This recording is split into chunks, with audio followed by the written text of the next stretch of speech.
Assalamualaikum warahmatullahi wabarakatuh.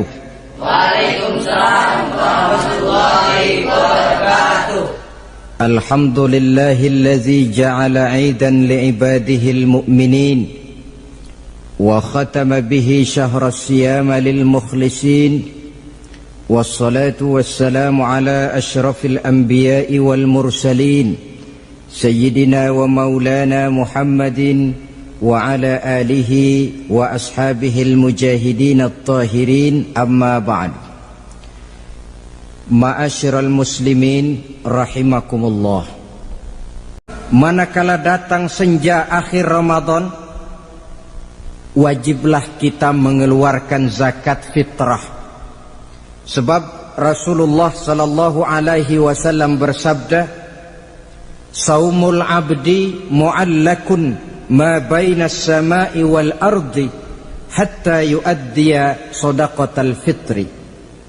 Sesungguhnya puasa seorang hamba bergantung antara langit dan bumi, yakni belum diterima oleh Allah sampai dia mengeluarkan zakat fitrahnya. Memang boleh mengeluarkan zakat fitrah itu sejak awal Ramadan. Itu waktu yang dibolehkan. Jadi saudara tidak mau sibuk, begitu 2 hari puasa lalu bayar zakat fitrah, boleh.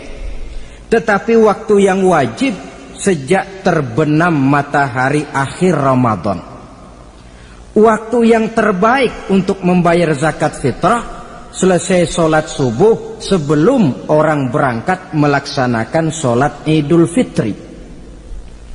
Waktu yang makruh setelah orang selesai sholat Idul Fitri lalu baru bayar zakat fitrah, makruh di situ.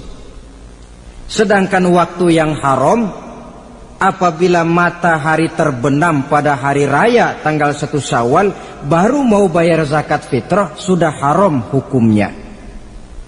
Jadi diawali dengan membayar zakat fitrah, dan ini merupakan realisasi daripada latihan puasa. Cinta kepada fakir miskin. Orang bilang kan bulan Ramadan itu katanya bulan latihan. Kata orang Jawa, month of training. Bulan latihan. Apa sih perlunya latihan? Kalau PSSI masuk latihan, tentu keluar latihan mainannya makin bagus. Elias Pikal masuk latihan, keluar latihan gaya tinjunya makin hebat. Itu perlunya latihan. Kalau latihan tiap hari tapi main kalah terus, orang kan bilang buat apa latihan kalau main kalah terus. Kita muslimin selama Ramadan sebulan penuh masuk latihan. Latihan sabar, latihan jujur, latihan disiplin, latihan sederhana, latihan mengendalikan nafsu. Berhasil atau tidaknya latihan itu kelihatan dalam gaya hidup kita sesudah keluar Ramadan. Kalau tidak, Ramadan sabar, habis Ramadan habis sabarnya. Ramadan rajin ke masjid, selesai Ramadan selesai ke masjidnya. Ramadan rajin baca Quran, selesai Ramadan selesai rajinnya.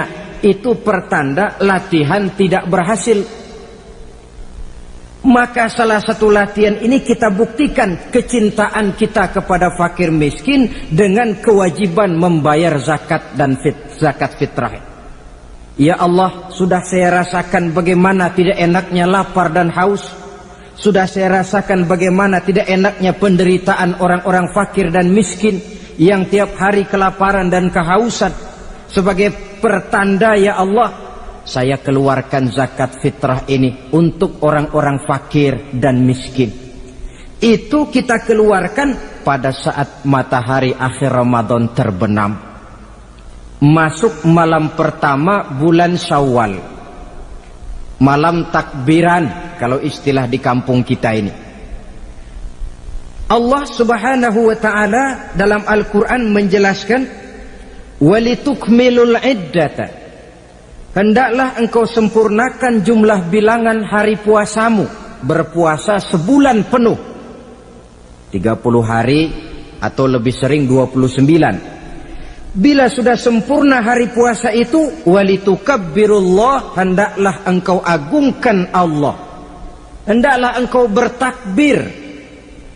Oleh karena itu disunahkan menghidupkan malam 1 Syawal, malam hari raya Idul Fitri itu dengan memperbanyak takbir. Sejak matahari terbenam, selesai sholat maghrib, kita kumandangkanlah kalimat takbir itu dari rumah ke rumah, dari surau ke surau, dari masjid ke masjid, dari kampung ke kampung, pertanda rasa syukur kita yang tiada terhingga kehadirat Allah Subhanahu wa ta'ala, Tuhan yang Maha Esa dan Maha Kuasa. Entah kenapa, bila matahari akhir Ramadan terbenam, datang malam 1 Syawal, berubah perasaan kita. Sedih menjadi gembira, sukar menjadi mudah, hati yang tadinya digenangi air kebencian berubah menjadi hati yang penuh dengan cinta kasih kepada sesama. Kumandang takbir bagi orang-orang yang hidup tinggal di rantau, mengingatkan dia kepada kampung halamannya. Terkenang dia sungai tempat dia mandi, lapangan tempat dia bermain. Oi kampung nan jauh di mato, katanya. Sehingga orang-orang yang tinggal di tanah rantau diusahakannya benar supaya bisa berlebaran pulang mudik, katanya, nak berkumpul dengan sanak keluarganya supaya lebih mudah bersilaturahmi sambil mengenang masa-masa lalu di kampung halaman. Jadi setelah zakat fitrah kita tunaikan, sambutlah malam Idul Fitri itu dengan memperbanyak takbir. Ini disunahkan, menghidupkan malam lebaran dengan memperbanyak takbir, bukan memperbanyak bakar petasan.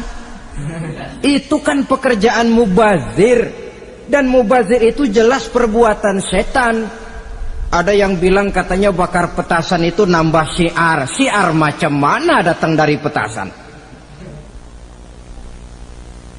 Sebagian lagi berjaga-jaga juga, tapi bukan dengan memperbanyak takbir. Bergadang-gadang di pinggir jalan, ngebut dengan kendaraan aneka warna. Tidak itu yang diajarkan agama. Berkumpul kita di surau, berkumpul kita di masjid, paling kurang berkumpul di rumah dengan keluarga. Ramai-ramailah kita bertakbir, memanjatkan puji dan syukur kepada Allah. Ya Allah, kalau tidak lantaran petunjukmu, sulit rasanya melaksanakan perjuangan yang berat sebulan penuh ini. Melatih diri, membina takwa, mengharap ridha. Dengan lapar melilit perut, dengan haus mencekik kerongkongan. Bersyukur kami kepadamu ya Allah. Dan sebagai pertanda kami kumandangkan kalimat takbir, memuji keagungan dan kebesaranmu. Allahu Akbar, Allahu Akbar, Allahu Akbar, walillahil hamd. Saudara-saudara kaum muslimin rahimakumullah, di dalam satu hadis dari Ubadah bin Samit diriwayatkan oleh Imam Tabrani, bersabda Rasulullah sallallahu alaihi wasallam, "Man ahya lailatal fitri lam yamut qalbuhu yauma tamutul qulubi." Barang siapa yang menghidupkan malam Idul Fitri, maka hatinya itu tidak akan pernah mati pada saat hati-hati orang lain menjadi mati. Kita yang paling khawatir dalam hidup ini, pada saat hati kita sudah mati selagi jasad masih hidup, menjadilah kita bangkai berjalan dalam pandangan Allah. Badan hidup tapi hati mati, bangkai berjalan dalam pandangan Allah. Jadi ini hakikat merayakan Idul Fitri. Puasa Ramadan sebulan penuh, malamnya ibadah, menunaikan zakat fitrah, lalu malamnya menghidupkan malam dengan takbiran. Yang terjadi kan kita lihat adat yang dibesarkan, ibadat ditinggal. Puasa tidak, taraweh apalagi, lebaran kurang seminggu sudah lebih sibuk dia daripada yang puasa. Ke pasar kayaknya pasar mau dibeli semua. Rumah pun dicat, dikapur, baju diperbarui. Itu kan kulit. Memang lebih bagus kalau kulitnya baik, isinya pun baik. Tapi yang lebih penting daripada sekedar kulit adalah isi. Hakikat merayakan Idul Fitri kembali kepada kesucian. Kita bersih, tidak punya dosa kepada Allah. Itu kita rayakan. Dengan apa? Nah, oleh seorang ulama, Al-Imam Zakiyuddin Abdul Azim bin Abdul Quwa Al-Munziri, diberikan contoh bagaimana Rasulullah Sallallahu Alaihi Wasallam itu merayakan Idul Fitri.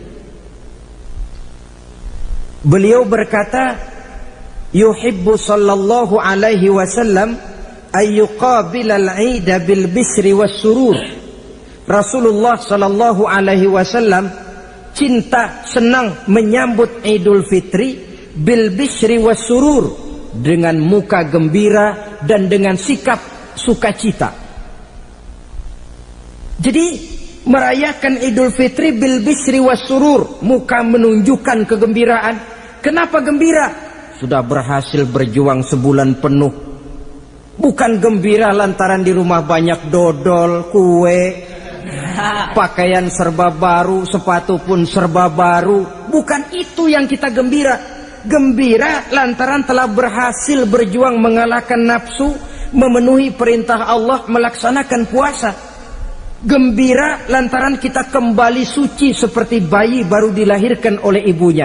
Bil bisri, muka menunjukkan kegembiraan, cerah di malam itu sampai di hari lebarannya. Jadi walaupun barangkali oleh karena kesulitan ekonomi tidak terbeli itu baju yang baru, tidak terbeli itu sepatu yang baru, tidak terbeli itu makanan dan kue seperti tetangga, jangan sampai mengurangi kegembiraan kita. Tidak boleh menyambut lebaran itu dengan manyun. Tahu manyun? Tahu. Mukanya sudah macam asam sama kukusan. Tidak ada menunjukkan sikap kegembiraan. Nabi menghadapi hari itu bil bisri was surur, dengan muka cerah dan dengan sikap gembira. Tapi gembira dalam arti tetap pada jalur kontrol. Lalu apa lagi? Wa taubatu lillahi ta'ala, dengan tetap melaksanakan taubat kepada Allah. Wan nadam 'alal khataya, menyesal terhadap segala kesalahan yang pernah dikerjakan. Itu yang dilakukan baginda Nabi di hari raya. Wa masalihatil khusum, memperbaiki orang-orang yang bermusuhan. Wal akhzi binasiril mazlum, menolong orang-orang yang teraniaya. Wasillatil arham, melaksanakan silaturahmi. Wal ihsan ilal fuqara, berbuat kebaikan kepada kaum fakir miskin. Wa ziyaratil aqarib, menziarahi, mengunjungi kaum kerabat. Itu hakikat di dalam melaksanakan Idul Fitri. Jadi jangan terbalik, sudah merasa baju baru, ini kan lebaran, merdeka. Kalau kemarin Ramadan kita dikekang, tidak boleh begini, tidak boleh begitu. Sekarang sudah keluar Ramadan, merdeka. Lalu dirayakannya Idul Fitri dengan bermabuk-mabukan, dengan judi, dengan perbuatan zina. Itu sama saja dengan baju baru habis dicuci, sudah diceburin lagi ke dalam comberan. Ini kan ibarat baju masuk Ramadan dicuci sebersih-bersihnya. Keluar Ramadan, masuk lebaran, tetaplah berusaha menjaga kebersihan itu. Kalau ditinggalkan Ramadan merasa merdeka, melemparkan lagi diri ke lembah dosa, sama saja baju yang sudah putih, bersih, ditriska bagus-bagus, tapi lalu dilemparkan lagi ke dalam comberan. Na'udzubillah min zalik. Saudara-saudara kaum muslimin yang berbahagia, jadi setelah zakat fitrah kita bayar, hidupkan malam Idul Fitri itu dengan mengumandangkan kalimat takbir. Lalu bila datang sholat subuh di pagi hari pertama bulan Syawal, kita laksanakanlah sholat subuh itu berjamaah. Jangan sampai terbalik, saking kepengennya sholat Idul Fitri, subuhnya enggak. Ini kan sama saja kata orang nyari jarum kapak hilang. Tak membela yang sunnah, yang wajib disia-siakan. Sholat Idul Fitri itu sunnah saja hukumnya. Sholat subuh wajib. Masakan yang wajib kita tinggalkan, lalu yang sunnah kita kejar-kejar? Terbalik tentunya. Lalu manakala usai kita sholat subuh masih mengumandangkan takbir, bersiap-siaplah kita untuk berangkat menunaikan sholat Idul Fitri. 2 rakaat, lalu diiringi dengan khutbah hari raya Idul Fitri. 2 khutbah seperti khutbah Jumat itu, khutbah pertama dan khutbah kedua. Kalau selesai melaksanakan sholat Idul Fitri, maka kembalilah kita ke rumah dengan suasana gembira. Untuk apa? Untuk berhalal bihalal. Istilahnya untuk berlebaran, saling meminta maaf. Kenapa? Dengan ibadah Ramadan, dosa kita kepada Allah insya Allah bersih. Tapi kan kita tidak cuma berbuat dosa kepada Allah, kita juga berbuat salah kepada sesama manusia. Dosa kepada Allah, taubat langsung kepadanya, sonder pakai calo. Tidak bisa saudara bikin dosa kepada Allah, datang ke rumah saya, Pak inilah saya kasih uang, tolong mintakan taubat saya kepada Allah. Ya tidak bisa. Dosa kepada Allah langsung bertaubat kepadanya. Tapi dosa kepada sesama manusia, Allah belum akan memberikan ampun kalau kita belum minta maaf kepada yang bersangkutan. Ini sulitnya. Kalau saudara dosa meninggalkan sholat, taubat kepada Allah. Tapi kalau dosa kepada sesama manusia, saudara mencuri sendal orang, cara taubatnya bagaimana? Pertama menyesal kenapa mencuri. Yang kedua berjanji tidak akan mencuri lagi. Yang ketiga meninggalkan perbuatan mencuri. Dan yang keempat sendal orang pulangin. Tidak bisa saudara mencuri sendal, Tuhan taubat nggak lagi-lagi nyolong sendal, tapi sendal orang dibekap terus, nggak dipulang-pulangin, ya tidak termasuk taubat itu. Itulah sebabnya selesai sholat Idul Fitri, kita pun meminta maaf. Nah, siapa yang harus lebih utama kita mintakan maaf? Satu riwayat menjelaskan bahwa selesai sholat Idul Fitri, para sahabat mendengar Rasul mengucapkan amin sampai 3 kali. Amin, amin, amin. Heran para sahabat, ini Rasulullah tidak ada angin, tidak ada hujan, kenapa amin sampai 3 kali? Mereka pun bertanya, ya Rasul, tadi amin sampai 3 kali kenapa? Kalian tidak tahu? Tidak tahu ya Rasul. Begini, tadi itu selesai sholat, turun malaikat Jibril kepada saya. Beliau berkata, ya Muhammad, saya hendak berdoa kepada Allah, maukah kau mengaminkan? Silahkan Jibril, berdoalah, saya akan mengaminkan. Rasul berdoa, Nabi mengaminkan. Doanya berisi 3 macam permohonan, maka Rasul pun 3 kali mengucapkan amin. Logikanya, kalau sudah malaikat Jibril yang berdoa, lalu Rasul yang mengaminkan, apa iya doanya itu meleset? Apa isi doa malaikat Jibril? Yang pertama doa beliau, ya Allah, hari ini 1 Syawal ketika itu, saya mohon kepadamu, janganlah engkau terima puasa dan ibadahnya anak yang durhaka kepada kedua orang tuanya. Rasul di belakang, amin. Anak yang durhaka kepada ibu bapaknya. Ya Ramadan dia puasa di siang hari, malam dia taraweh, dia tadarus Al-Quran. Kalau sudah durhaka kepada ibu bapaknya, ibadahnya didoakan oleh malaikat Jibril, diaminkan oleh Rasul agar tidak diterima oleh Allah Subhanahu wa ta'ala. Sebab itu manakala usai sholat Idul Fitri, pulang kita ke rumah, bersimpuhlah kepada ibu bapak, meminta maafnya, meminta ridhonya. Ibu kita yang telah mengandungkan kita, melahirkan kita antara pilihan hidup dan mati. Bapak yang pergi pagi pulang sore, peras keringat banting tulang untuk mendidik dan membesarkan kita. Demi setelah kita yang anak ini jadi orang, kadang-kadang lupa kacang akan kulitnya.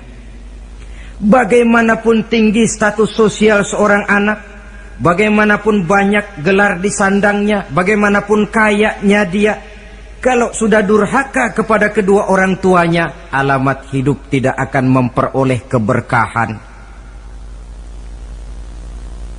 Doa malaikat Jibril yang kedua, ya Allah, hari ini saya mohon kepadamu, jangan engkau terima puasa dan ibadahnya suami istri yang tidak saling memaafkan. Sebab itu seorang suami, seorang istri, selesai turun sholat Idul Fitri, hendaklah berlapang dada si suami memaafkan istrinya, meridhokannya. Si istri pun bersimpuh meminta maaf dan ridho suaminya. Istri yang durhaka kepada suaminya. Sebab itu tidak heran kalau Rasul dalam satu hadis pernah menjelaskan, ayyumam ra'atin matat wa zawjuha anha radin illa dakhalatil jannah. Kalau ada seorang perempuan meninggal dunia, suaminya ridho kepadanya, itu perempuan akan masuk surga. Ini artinya, kalau seorang perempuan meninggal, suaminya tidak ridho kepadanya, biar dia tukang sholat, biar dia ahli puasa, biar dia hadir di majelis taklim manapun, meninggal tidak diridhoi suaminya, pintu surga belum dibukakan sampai suaminya ridho kepadanya. Riwayat lain menjelaskan bahwa sepulang Isra dan Mi'raj, Rasul bercerita kepada para sahabat, saya dalam perjalanan Mi'raj itu diperlihatkan neraka. Neraka ya Rasul? Iya. Lalu bagaimana? Saya lihat isinya kok kebanyakan perempuan. Perempuan? Laki bagaimana ya Rasul? Laki juga tidak sedikit. Kenapa lebih banyak perempuan ya Rasul? Apa mereka tidak sholat? Sholat. Tidak puasa barangkali? Mereka rajin puasa. Tidak suka mengaji barangkali? Mungkin lebih rajin dia dari suaminya. Lalu apa penyakitnya ya Rasul? Beliau menjawab, hunna yakfurnal asir. Penyakit perempuan itu dimanapun, tidak pandai bersyukur, kurang rasa terima kasih kepada suaminya. Suaminya yang bertahun-tahun pergi pagi pulang sore, peras keringat banting tulang untuk menghidupi keluarga, sekali saja terselip berbuat salah, hilang jasanya yang bertahun-tahun itu. Cuma salahnya saja yang diingat. Ibarat kata pepatah, panas setahun, habis dibalas oleh hujan satu hari. Habis dibalas oleh hujan satu hari. Malaikat Jibril yang ketiga, ya Allah, hari ini saya mohon kepadamu, janganlah engkau terima puasa dan ibadahnya muslim yang tidak mau memaafkan sesama saudaranya muslim. Tugas kita adalah meminta maaf, tetapi memberi maaf lebih mulia, karena memang memberi maaf lebih sulit daripada meminta maaf. Oleh sebab itu momen hari raya Idul Fitri intinya adalah halal bihalal. Bukan lalu merasa merdeka sudah ditinggalkan oleh Ramadan, berbuat sesuka hati, yang laksana baju sudah dibersihkan tapi dibenamkan kembali ke dalam lumpur. Yang kita inginkan agar bersih hubungan kita dengan Allah dan baik juga hubungan kita kepada sesama manusia. Hadis yang kedua, pada suatu hari ketika kumpul dengan para sahabat, Rasul bertanya, atadruna manil muflis? Saudara-saudara, tahu nggak siapa orang bangkrut, orang sial, orang yang tidak beruntung itu siapa? Pertanyaan yang menarik. Jawaban sahabat macam-macam. Ada yang bilang al-muflisu fina man la dirham lahu wala mata'. Ya Rasul, menurut pendapat kami orang yang bangkrut, orang yang sial, yang tidak punya duit dan tidak punya harta? Itu jawab sahabat, dan begitu jawab banyak orang sekarang. Siapa yang banyak uang raja dia, yang tidak punya uang bangkrut dia. Sampai-sampai pepatah orang Arab bilang, innad darahima fil amakini kulliha taksur rijala mahabatan wa jalala. Uang itu di mana-mana katanya bikin hebat orang yang memilikinya. Coba lihat orang yang tidak punya uang dengan yang punya uang, jangan gaya hidupnya, gaya jalannya saja lain. Coba orang kerja itu hari Kamis sama hari Sabtu lain jalannya. Hari Kamis loyo, lesu, manyun. Tapi kalau sudah hari Sabtu gagah bukan main. Kenapa? Ada uang di kantongnya. Wahia lisanun liman arada fasahatan. Uang adalah lidah yang paling fasih untuk bicara. Bicara lidah macet, coba uang yang bicara talk chair. Wahia silahun liman arada qitalan. Uang juga senjata paling ampuh bagi orang yang mau maju ke medan perang. Tapi apa benar begitu? Rasul menjawab, innal muflisa min ummati. Orang yang bangkrut dari golongan umatku, umatku bukan orang lain. Bukan mereka yang tidak punya uang, kata Rasul. Bukan mereka yang tidak banyak hartanya. Orang yang bangkrut dari golongan umatku, may ya'ti yaumal qiyamah bi salatin wa siyamin wa zakatin. Orang yang di hari kiamat nanti datang menghadap Allah dengan membawa pahala solat. Sebab waktu di dunia dia tukang solat. Menghadap Allah dia setor, ya Allah ini pahala solat saya. Solat wajibnya, solat sunnah rawatib nawafilnya. Wasiyamin, pahala puasa juga dia bawa setor kepada Allah. Baik puasa wajib Ramadan, puasa sunnah Senin Kemis, puasa sunnah 6 hari di bulan Syawal. Wa zakatin, pahala zakatnya juga dia bawa menghadap Allah di satu pihak. Cuma sayang kata Allah, wa ya'ti qad syatama haza. Dia juga datang membawa dosa karena pernah mencaci maki orang. Wa qazafa haza, pernah memfitnah orang. Wa akala mala haza, pernah memakan harta orang dengan cara yang batil. Wa syafaka dama haza, mengalirkan darah orang tanpa alasan yang benar. Di satu pihak datang membawa pahala ibadah, di lain pihak datang menyandang dosa kepada manusia. Kalau ini yang terjadi, bagaimana nasib kita? Kata baginda Rasul, maka diambillah dosa orang yang pernah kita fitnah. Untuk apa? Diberikan kita. Sudah enak-enak, ya Allah ini pahala solat saya. Tahu-tahu datang orang, sebentar ya Allah, orang ini waktu di dunia memang ahli solat, tapi saya tanpa salah pernah difitnah. Sakit hati saya, hancur nama baik saya lantaran ulahnya. Saya menuntut keadilan. Benar orang ini pernah kau fitnah? Benar ya Allah. Kalau begitu pahala solatmu sini, kasihin orang yang kau fitnah. Habis pahala solat, datang lagi orang menagih, ya Allah, dia memang waktu di dunia ahli bayar zakat, tapi juga dia sering makan harta orang dengan cara yang batil. Benar? Benar ya Allah. Sini, pahala zakatmu berikan kepada orang yang hartanya kau makan dengan cara yang batil. Fa in faniyat hasanatuhu qabla ayyuqda ma alaihi. Kalau pahala kebaikannya sudah habis untuk nutup hutang dosa, sementara tagihan datang terus, ukhiza min khotoyahum, maka diambillah dosa orang-orang yang pernah kita fitnah, kita caci maki, kita zolimi, untuk diberikan kepada kita. Apa enggak bangkrut ini? Sudah pahala dipretelin, dosa dikasih lagi.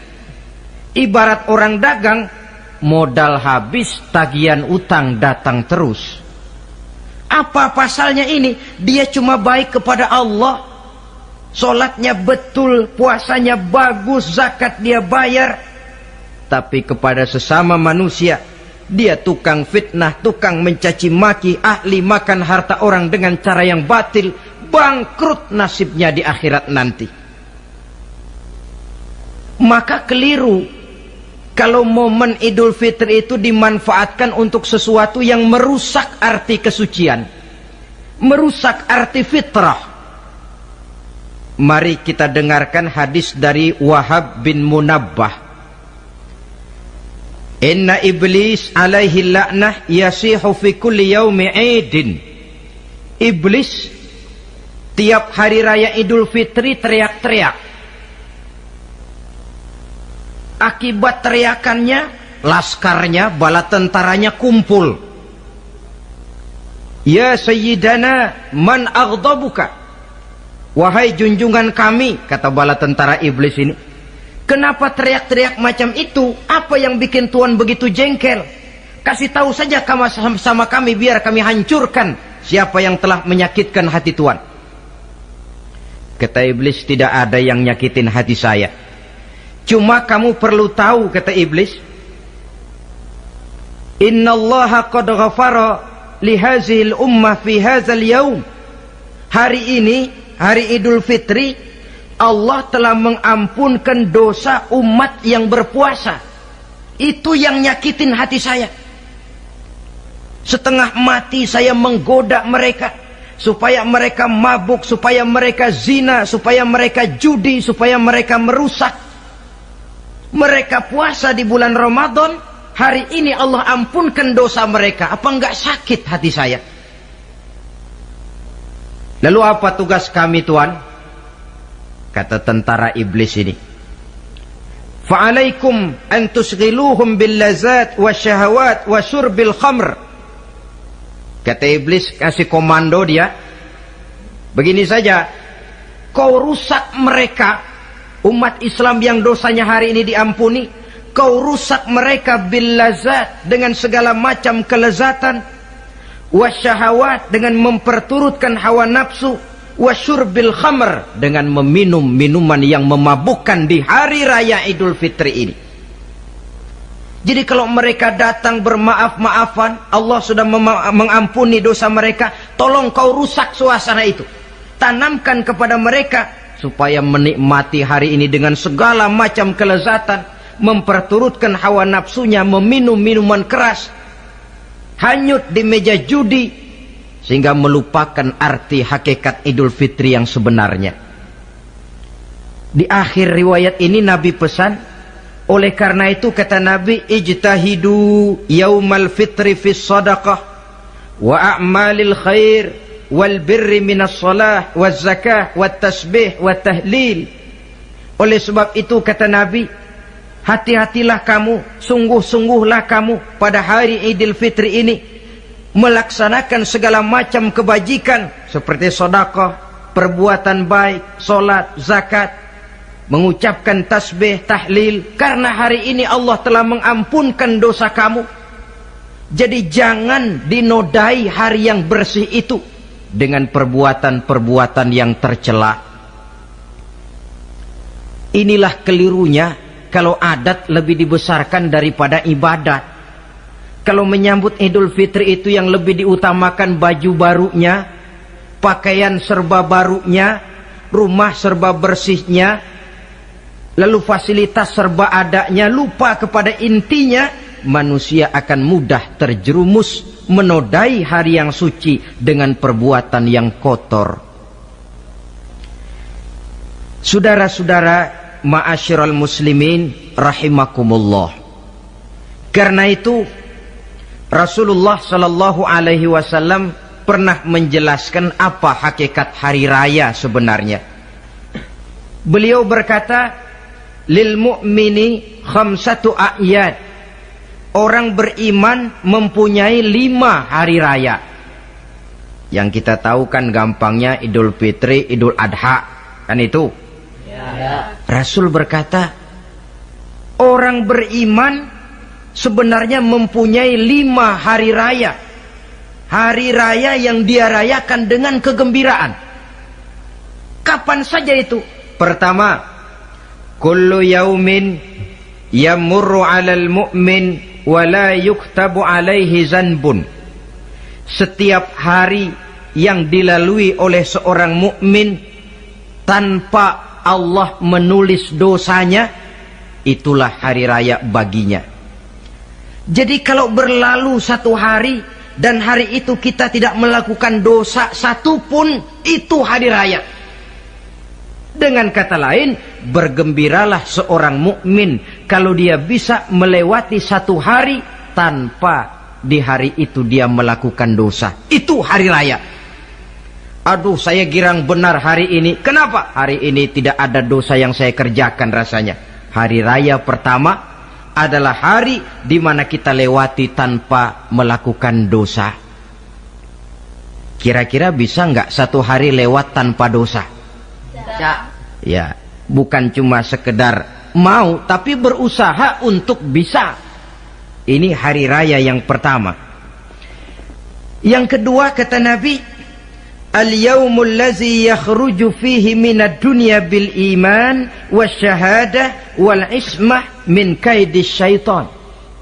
Hari di mana dia keluar meninggalkan dunia ini, kembali kepada Allah bil iman, dengan membawa iman, wasyahadah, mengucapkan dua kalimat syahadat, wal ismah min kaidis syaitan, dan selamat dari tipu daya setan.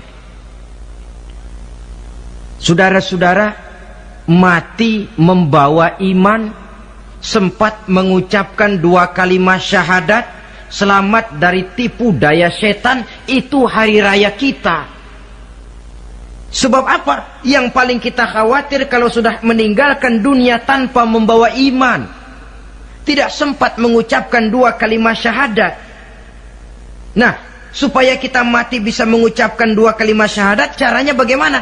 Ya tergantung latihan dan kebiasaan. Orang kepengen kaya mesti latihan kaya. Orang kepengen bisa nyanyi mesti latihan nyanyi.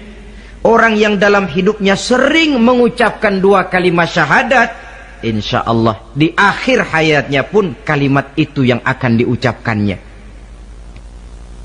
Makanya kalau Allah pesan, la tamutunna illa wa antum muslimun, jangan kamu mati kecuali dalam Islam. Bagaimana supaya kita mati dalam Islam? Hidup ini pun biasakan dalam Islam. Hanya mereka yang membiasakan hidup secara Islam, insya Allah bisa mati dalam lingkungan Islam. Ini hari raya yang kedua. Yang ketiga, al-yaumul ladzi yujawizu fihi sirat wa ya'manu min ahwalil qiyamah. Hari di mana dia lewat di atas sirat dan aman dari huru-hara hari kiamat. Lewat di atas sirat dengan selamat, itu hari raya yang membawa kegembiraan. Yang keempat, al-yaumul ladzi yadkhulu fihi al-jannah wa ya'manu minal jahim. Hari di mana dia masuk ke dalam surga dan aman dari siksaan neraka. Hari raya terakhir, al-yaumul ladzi yanzuru fihi ila rabbih. Hari di mana dia bertemu dengan Allah Tuhannya. Itu hari raya terbesar. Masuk surga itu enak, tapi bertemu Allah jauh lebih enak. Sama saja kita masuk istana negara itu nikmat, tapi bertemu presiden jauh lebih nikmat. Mungkin begitu masuk istana negara kita heran, kagum melihat lukisan, melihat dekorasi, tapi begitu bertemu dengan kepala negara, lupa kita dengan indahnya bangunan istana negara. Mungkin ketika masuk surga kita kagum, begitu luar biasa kenikmatannya. Ketika bertemu dengan Allah, hilang kenikmatan surga, tertutup oleh nikmatnya bertemu Allah. Ma'asyiral muslimin rahimakumullah. Nah, lalu ada satu tradisi di negara kita ini yang disebut acara halal bihalal. Di Arab ini tidak ada. Dan memang halal bihalal itu bahasa Arab yang di Arab sendiri tidak terpakai. Halalun bihalalin artinya saling halal menghalalkan. Maksudnya saling maaf memaafkan. Kemarin saudara tanpa salah saya pukul, haram. kesempatan ini tolong dihalalkan, artinya tolong dimaafkan. Karena kita bertemu seorang sulit, datang dari rumah ke rumah pun memakan waktu. Biasanya pun orang mengadakan acara kumpul, entah itu organisasi, entah itu kantor, entah itu keluarga besar, kumpul dalam satu acara yang lazimnya mereka sebut dengan halal bihalal. Rangkaiannya tidak terpisahkan dari puasa Ramadan, Idul Fitri, dan halal bihalal. Artinya, karena kita melaksanakan puasa di bulan Ramadan, maka kita rayakan Idul Fitri. Di dalam merayakan Idul Fitri, kita laksanakan acara halal bihalal. Tidak terpisahkan. Tapi rupanya halal bihalal ini sudah jadi milik nasional. Ya, kita ikut bersyukur menjadi milik nasional. Tetapi yang paling merasakan nikmatnya tentu mereka yang mengikuti prosesnya sejak semula. Pelaksanaan ibadah puasa, melaksanakan zakat fitrah, menunaikan sholat Idul Fitri, sampai kepada berhalal bihalal. Kemudian satu hadis lagi, Rasulullah sallallahu alaihi wasallam bersabda, "Isnani la yanzurullahu ilaihi ma yaumal qiyamah." Ada dua golongan manusia yang di hari akhirat nanti tidak akan dipandang oleh Allah, tidak akan diopeni oleh Allah. Siapa mereka?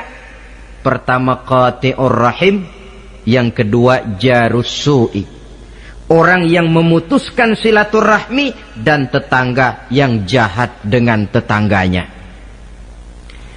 Sebagai uraian penutup, saya ingin mengajak kita semua untuk merenungi firman Allah dalam surah Al-A'la ayat 14 sampai dengan ayat 17. Qad aflaha man tazakka wa dzakara isma rabbih fasalla bal tu'thiruna al-hayata ad-dunya wal akhiratu khairu wa abqa. Qad aflaha man tazakka, sungguh telah beruntunglah orang-orang yang membersihkan dirinya. Ada yang mentafsirkan sungguh beruntung orang-orang yang telah menunaikan zakatnya. Sebab apa? Diri, jiwa, ini kan bukan milik kita, milik Allah. Kita ini cuma hak pakai. Seperti saudara ini baju saya, saudara punya hak pakai. Kalau waktu saya ambil baju itu kotor, tentu marah saya sebagai pemiliknya. Tetapi ketika saya ambil baju itu memang bersih, terpelihara dengan baik, senang hati saya. Qad aflaha man tazakka, sungguh telah beruntung orang-orang yang membersihkan jiwanya. Dia puasa di bulan Ramadan, malamnya dia tarawih, zakat fitrah pun dia bayar. Wa dzakara isma rabbih, lalu dia menyebut nama Tuhannya dengan mengumandangkan takbir, bersahut-sahutan di malam hari raya Idul Fitri itu. Fasalla, lalu dia laksanakan solat Idul Fitri. Lalu apa? Bal tu'sirunal hayatad dunya, tapi mengapa kamu lebih memilih gemerlapnya dunia, melupakan inti, melupakan isi dengan mengambil kulit, merayakan Idul Fitri dengan lupa diri, lupa daratan, bermabuk-mabukan, tenggelam di meja judi, hanyut di lembah zina. Bal tu'sirunal hayatad dunya, kau utamakan megahnya dunia, kau kejar gemerlapnya dunia, kau lupa hakikat Idul Fitri itu. Wal akhiratu khairun wa abqa, padahal akhirat itu lebih baik dan lebih kekal bagi kamu. Dunia yang segala kemampuan yang ada kita kerahkan untuk mengejarnya, merupakan kenikmatan yang kalau ketimbang kenikmatan akhirat, berapalah lamanya. Umur orang sekarang paling panjang 80 tahun, jarang yang sampai 100. Jadi kalau Nabi mengatakan ad-dunya sijnul mu'min wa jannatul kafir, dunia adalah penjara bagi orang mukmin dan surga bagi orang kafir, itu betul. Yang salah kadang-kadang hadis ini digunakan sebagai senjata untuk menghantam orang Islam menjadi lemah. Dunia penjara bagi orang mukmin. Apanya yang dipenjara? Nafsunya. Dalam kehidupan di dunia ini, seorang mukmin tidak bebas memperturutkan hawa nafsunya, dipenjara nafsunya. Wa jannatul kafir, tapi dunia ini surga bagi orang kafir. Tidak lagi merupakan penjara, dia bebas memperturutkan hawa nafsunya. Dilarang tidak terlarang, dicegah pun tidak tercegah. Kalau habislah dunia, habislah sudah surganya sampai di situ. Bila datang ajal, selesailah sudah kesenangannya sampai di situ. Saudara-saudara, ma'asyiral muslimin rahimakumullah. Oleh karena itu, janganlah di dalam merayakan Idul Fitri ini kita mengutamakan kulit dengan melepaskan isinya. Hari raya fitrah, hari raya kesucian yang seharusnya dirayakan dalam suasana kesucian. Jangan dinodai dengan perbuatan-perbuatan kotor yang akan mengundang dosa di dalam kehidupan kita. Sehingga 1 bulan latihan di dalam Ramadan ini mewarnai kehidupan kita 11 bulan berikutnya. Tanda bahwa latihan berhasil. Keluar Ramadan, gaya hidup kita makin baik. Ada kesinambungan. Jangan cuma Ramadan bisa sabar, selesai Ramadan selesai sabarnya. Ramadan rajin ke masjid, selesai Ramadan selesai rajinnya. Ramadan cinta kepada yatim piatu dan fakir miskin, selesai Ramadan malah kejam kepada yatim dan orang-orang miskin. Latihan tidak akan membawa hasil seperti yang diharapkan. Puncaknya, tercapailah tujuan daripada pelaksanaan ibadah puasa, la'allakum tattaqun, agar dengan pelaksanaan ibadah puasa kamu menjadi manusia yang bertakwa kepada Allah. Bukankah di sini harga dan nilai daripada manusia? Jadi puasa dengan kemampuan mengendalikan diri, dengan kesederhanaan, dengan disiplin, dengan cinta kepada fakir miskin, seluruhnya bertujuan membentuk manusia yang bertakwa. Dan saya yakin bukan suatu kebetulan kalau di dalam GBHN, garis besar haluan negara kita, dirumuskan bahwa tujuan pendidikan di Indonesia membentuk manusia yang bertakwa kepada Tuhan yang Maha Esa. Saya yakin itu bukan kebetulan. Saya percaya itu bukan hasil lamunan karena yang duduk di DPR, MPR orang bonafid semua. Tujuan pendidikan, apapun nama pendidikan itu, harus mengarahkan, membawa manusia Indonesia menjadi orang yang bertakwa kepada Tuhan. Dan dalam artian kita, takwa itu tidak lain kemampuan melaksanakan segala yang diperintah Allah dan kesanggupan menjauhi segala yang dilarangnya. Ma'asyiral muslimin rahimakumullah. Karena itu saya ingat benar, orang-orang tua kita itu betul. Kalau dia berlebaran, dia bawa anaknya yang kecil-kecil itu ke rumah keluarga, sanak familinya, diperkenalkan. Ini bibimu, yang itu pamanmu, sebelah sana tuh kakekmu. Apa yang kita ingat di waktu kecil akan tertanam sampai kita besar. Istilahnya tidak kehilangan obor. Tahu keluarga, kenal sanak famili. Yang terjadi zaman sekarang, kadang-kadang ipar dengan ipar berkelahi, kemenakan dengan kepenakan bermain hantam. Kenapa? Hilang obor, tidak ada yang memberikan penyuluhan bahwa dia masih keluargamu. Apa latar belakangnya? Kurangnya silaturahmi. Apalagi remaja sekarang kalau diajak pergi berlebaran kuno keragunan saja ngelihat uak. Ya tidak ada salahnya toh, rekreasi persilakan. Keragunan kah, ke Taman Mini kah, ke Taman Impian Jaya Ancol kah. Tetapi silaturahmi ini utamakan. Kunjungi keluarga, kunjungi sanak famili, handai tolan. Sebab apabila silaturahmi ini sudah retak, pada akhirnya kita kehilangan obor. Manakala sudah kehilangan obor, boleh jadi kita tidak akan saling mengenal satu dengan lainnya. Bukankah adat hidup katanya tolong menolong? Bila kita merupakan satu keluarga besar, mungkin ada kelemahan di bidang pendidikan, yang lain maju di bidang ekonomi, saling membantu sehingga terwujud di mana yang satu menunjang kemajuan bagi yang lainnya. Saudara-saudara, inilah pembicaraan kita pada pertemuan kita kali ini, dengan harapan tentunya mudah-mudahan kita benar-benar masuk dalam kelompok minal aidina wal faizin wa kullu amin wa antum bi khair, termasuk orang yang kembali suci kepada fitrah, beruntung, dan amalan ibadah kita diterima oleh Allah Subhanahu wa taala. Sekian dan demikian, terima kasih atas segala perhatian, mohon maaf atas segala kekurangan. Usikum wa nafsi bitaqwallah. Wassalamualaikum warahmatullahi wabarakatuh. Waalaikumsalam warahmatullahi wabarakatuh.